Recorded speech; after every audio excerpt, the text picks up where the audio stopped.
madaxweynaha ruushka Vladimir Putin ayaa booqan doona Ukraine gaar ahaan gobolka Donbas oo uu ruushku ka qabsaday dalka Ukraine laakiinse si toos ah weli looma sheegin xilliga rasmiga ah ee uu gobolkaasi u safrayo madaxweyne Putin sida uu sheegay Dmitry Peskov oo u hadlay Kremlinka isagoo ka hadlaya safarka madaxweyne Putin waxa uu yiri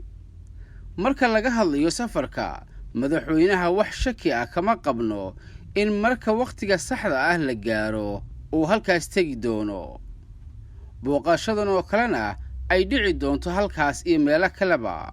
Dmitry Peskov oo waraysi siinaya wargeyska Izvestia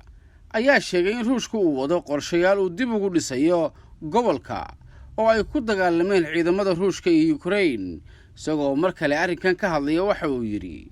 waxaad arkaysaa in dhismayaashu ay socdaan dhismayaal cusubna la bilaabayo dadaal xoog leh ayaa la samaynayaa si loo soo celiyo dhammaan nidaamyada muhiimka ee gobolka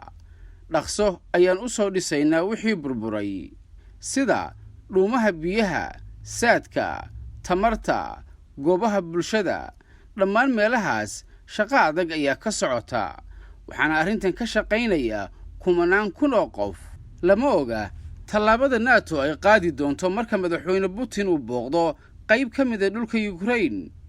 ee uu dhawaan xooga ku qabsaday waxayse noqon doontaa dhacdo weyn oo digniin cusub u diraysa dawladaha gobolkaas ku yaala ee aan ruushka isku fiicnayn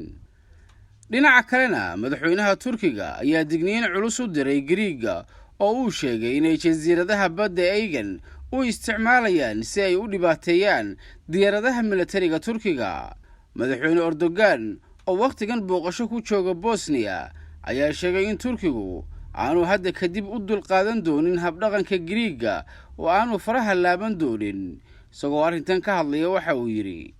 marka uu waqtigu yimaado oo uu Turkigu soo jeesto si lama filaan ah ayuu hal habeen Turkigu halkaas idinku imanaya si uu u argoosto astaan wanaagsan ma ahayn in raadarada Greegu ay shiish ka saaraan diyaaradaha Turkiga waxay sameeyeen waa arrin halisteeda leh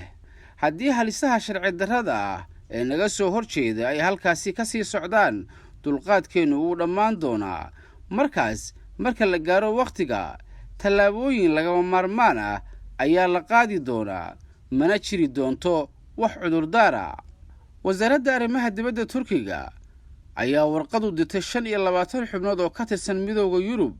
iyo xogayaha guud ee NATO warqadan ayay Turkigu ku cadeeyeen mowqifka Turkiga ee xiisadda badda Aegean